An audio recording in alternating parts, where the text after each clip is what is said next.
ชีวิตคือการเดินทางชีวิตคือการต่อสู้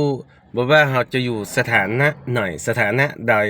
ไม่ว่าจะอยู่เมืองนอกหรือว่าจะอยู่บ้านนอกหรือว่าจะอยู่เมืองกรุงหรือว่าจะอยู่ต่างประเทศทุกชีวิตมันก็ต้องต่อสู้บ่ว่าอยู่ในหน้าที่ตำแหน่งอันหยังเนาะเพราะว่าก็เพื่อปากเพื่อท้องเพื่อคนในครอบครัวบ่ใช่ว่าโอ๊ยกินข้าวแล้วอิ่มแล้วก็ไปนอนบ่ใช่แม่นเนาะอา เพื่อคนที่เรารักเพื่ออนาคตวันข้างหน้าไผจะไปกินแล้วมานอนเออ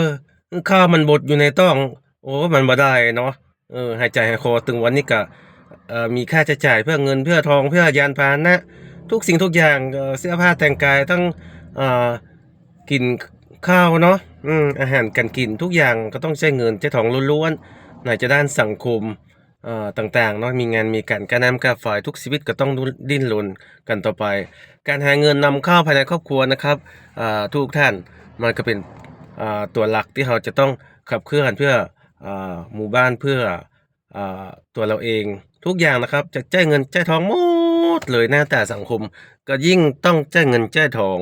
บ่ใช่ว่าไปที่ไหนจกกระเป๋าแห้งเก็บเด็บมันบ่ได้เนาะมันต้องจ่ายเงินจ่ายทองเออ จะหิวอะหยังต้องห้องจ๊อกก๊อกจ๊อกลูกหลานฮบกินโอ๊ยแล้วบางทีละอ่อนน่ะเวลาเขาจะกินหยังเขาบ่ได้ถามเนาะว่าราคา10บาทว่า20บาท50 60 70มันบ่แม่นถ้าเขาจะกิน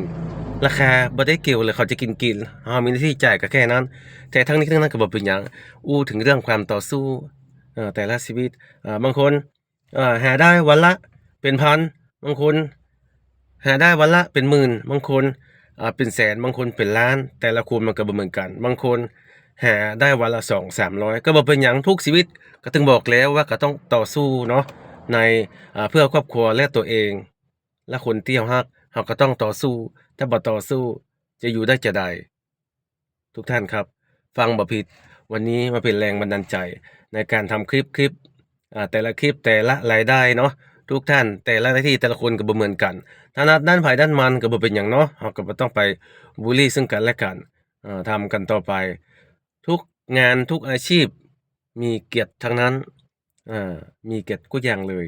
คนเราก็มีศักดิ์ศรีมีเท่าเทียมกันหมดแต่ว่าเราจะหาเงินกันเนาะอันนั้นมาอู้เรื่องหาเงินพร่ำพรรณนาไปเปรอะเปอเต่อเออเพื่อความอยู่รอดเพื่อเงินวันนี้ก็จะมาเปิดช่อง เปิดค่าการมองเห็นของช่องเป็นแรงบันดาลใจเนาะว่าทุกลมหายใจตื่นขึ้นมาก็ต้องกินก็ต้องใช้ก็ต้องต่อสู้มีค่าใช้จ่ายเพราะฉะนั้นเราจะไปหาเงินทางใดดีวันเนี้ยงานยังบ่เข้าเลยตึงวันมีรายจ่ายตึงวันรายจ่ายนี่มีอยู่แล้วแต่รายได้จะมีหรือเปล่าก็ต้องไปเสาะหาแล้วทีเนี้ยเอ้าว่าแล้วก็ตัวไผตัวมันไป